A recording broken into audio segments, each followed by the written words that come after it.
ಹೇಗಿರುತ್ತೆ ಗೊತ್ತಾ, ಕೊನೆಯ ಕ್ಷಣದಲ್ಲಿ ರಭಸವಾಗಿ ಉರಿದು ಆರಿ ಹೋಗುತ್ತೆ. ಸಿದ್ದರಾಮಯ್ಯನವ್ರ ಮೇಲ್ನೋಟಕ್ಕೆ ನೋಡ್ತಾ ಇದ್ರೆ ನಿಮ್ಮ ರಾಜಕೀಯ ಜೀವನ, ನಿಮ್ಮ ಮುಖ್ಯಮಂತ್ರಿ ಸ್ಥಾನ ಹೋಗುತ್ತೆ ಅಂತ ನಾನು ಕಂಠಘೋಷವಾಗಿ ಹೇಳ್ತೀನಿ. ಸಿದ್ದರಾಮಯ್ಯನವರೇ, ವಾಲ್ಮೀಕಿ ಸಮಾಜದ ತಂಟೆಗೆ ಬಂದ್ರೆ ನಿಮ್ಮ ಸಿಎಂ ಸ್ಥಾನ ಹೋಗುತ್ತೆ, ಇದು ನೆನಪಿರ್ಲಿ.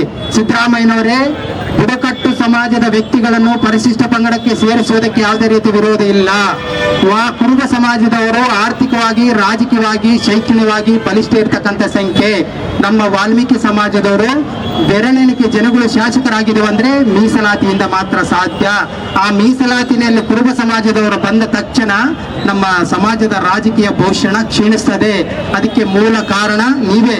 ಅದಕ್ಕೆ ಸಿದ್ದರಾಮಯ್ಯನವರಿಗೆ ಮತ್ತೊಮ್ಮೆ ಮಗದೊಮ್ಮೆ ಇಡೀ ರಾಜ್ಯದ ವಾಲ್ಮೀಕಿ ಸಮಾಜದ ಬಂಧುಗಳ ಪರವಾಗಿ ಕೇಳ್ತಾ ಇದೀವಿ, ನಿಮಗೆ ಧಿಕ್ಕಾರ ಕೂಗ್ತಾ ಇದೀವಿ. ದಯಮಾಡಿ ನಿಮ್ಮ ಸಮಾಜವನ್ನು, ಮುಖ್ಯಮಂತ್ರಿಗಳು ರಾಜ್ಯದ ಮುಖ್ಯಮಂತ್ರಿ, ನೀವು ಕುರುಬ ಸಮಾಜದ ಮುಖ್ಯಮಂತ್ರಿಗಳಲ್ಲ. ನಿಮ್ಮ ವರ್ತನೆಯಿಂದ ಮೇಲ್ನೋಟ ಕಾಣ್ತಾ ಇದ್ದಾರೆ, ನೀವು ಕುರುಬ ಸಮಾಜಕ್ಕೊಂದು ಮುಖ್ಯಮಂತ್ರಿ ಅನ್ನೋ ತರ ಘಂಟಾಘೋಷವಾಗಿ ಮೇಲ್ನೋಟ ಕಾಣ್ತಾ ಇದೆ. ಧಿಕ್ಕಾರ, ಇದಕ್ಕೆ ಧಿಕ್ಕಾರ. ನೋಡಿ, ಕುರುಬ ಸಮಾಜವನ್ನು ಜಾತಿ ಸಮೀಕ್ಷೆಯಲ್ಲಿ ಬರೆಸಿರಿ ಅಂತ ಧೈರ್ಯವಾಗಿ ಹೇಳ್ತಕ್ಕಂಥ ಸಿದ್ದರಾಮಯ್ಯನವರು, ಆದರೆ ನಮ್ಮ ಸಮಾಜದ ಜನಪ್ರತಿನಿಧಿಗಳು ಎಲ್ಲ ಶಾಸಕರು ಒಬ್ಬರು ಧೈರ್ಯದಿಂದ ಜಾತಿ ಸಮೀಕ್ಷೆಯಲ್ಲಿ ನಾಯಕ ಅಂತ ಬರೆಸ್ತಕ್ಕಂಥ ಶಕ್ತಿ ನಮ್ಮ ಸಮಾಜದ ಜನಪ್ರತಿನಿಧಿಗಳೆಲ್ಲ ಸಿದ್ದರಾಮಯ್ಯನವರಿಗೆ ಹಾಗೂ ಮೀಸಲಾತಿನಿಂದ ಗೆದ್ದಿರ್ತಕ್ಕಂಥ ನಮ್ಮ ಸಮಾಜದ ಶಾಸಕರು, ಸಂಸದರಿಗೆ, MLCಗಳಿಗೆ ಧಿಕ್ಕಾರ ಕೂಗ್ತೀನಿ. ಬಂಧುಗಳೇ, ಬಹಳ ಧಿಕ್ಕಾರ. ನೋಡ್ರಿ, ನೀವು ಜನರಲ್ ಕ್ಷೇತ್ರದಲ್ಲಿ ನಿಂತಾಗ ನಿಮಗೆ ಯಾವುದೇ ರೀತಿ ಪ್ರಶ್ನೆ ಮಾಡ್ತಕ್ಕಂಥ ನೈತಿಕ ನಮಗಿಲ್ಲ. ನಮ್ಮ ಸಮಾಜದಿಂದ 15 ಜನ ಶಾಸಕರಿದ್ದೀರಿ, 15 ಜನ ಶಾಸಕರು ಮೀಸಲಾತಿನಲ್ಲಿ ಗೆದ್ದಿದ್ದೀರಿ.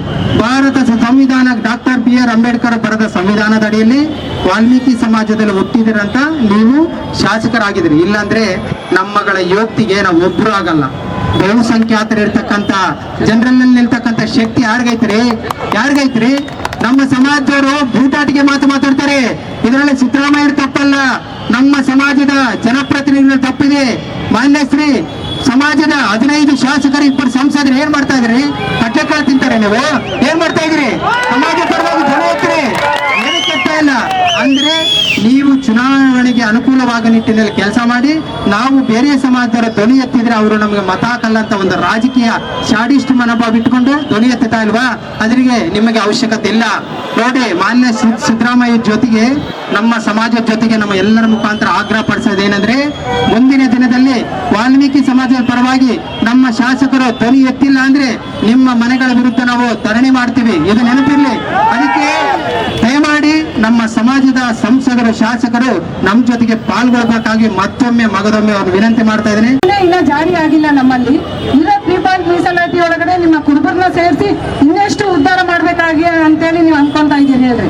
ನೀವು ರಾಜ್ಯಕ್ಕೆ ಮುಖ್ಯಮಂತ್ರಿ, ಕುರುಬರಿಗೊಂದೇ ಮುಖ್ಯಮಂತ್ರಿ ಸೀಮಿತ ಅಲ್ಲ ಅಂತ ಹೇಳಲಿಕ್ಕೆ ನಾನು ಇಷ್ಟಪಡ್ತೀನಿ. ದಯಮಾಡಿ ನಮ್ಮ ಕುಲ ಬಂದವರಲ್ಲಿ ಇನ್ನೊಂದ್ಸಲ ಇದೇ ರೀತಿ ಯಾವುದೇ ಒಂದು ಪ್ರವರ್ತನೆ ಆದ್ರೆ ಇದನ್ನ ಬದಲಾಯಿಸದೆ ನೀವು ಇದೇ ರೀತಿ ಪ್ರವರ್ತನೆ ಮಾಡ್ತಾ ಇದ್ರಾಗಿನ ನಮ್ಮ ಅಣ್ಣವ್ರಿಗೆ ಹೇಳ್ದಂಗೆ ನಿಮ್ಮ ಮನೆ ಮುದ್ದೆ ಆಗ್ಲಿಕ್ಕೂ ನಾವು ಹಿಂದೆ ಕಾಗೋದಿಲ್ಲ ಅಂತ ಹೇಳಿ ಹೇಳಕ್ಕೆ ಶ್ರಮತಿ. ಜೈ ವಾಲ್ಮೀಕಿ. ಬಳ್ಳಾರಿಯ ನಿರಂತರ ಸುದ್ದಿಗಾಗಿ ಬಳ್ಳಾರಿ ಬೆಳಗಾಯಿತು ಚಾನೆಲ್ನ ಸಬ್ಸ್ಕ್ರೈಬ್ ಮಾಡಿ ಹಾಗೂ ಬೆಲ್ ಐಕಾನ್ ಒತ್ತಿ.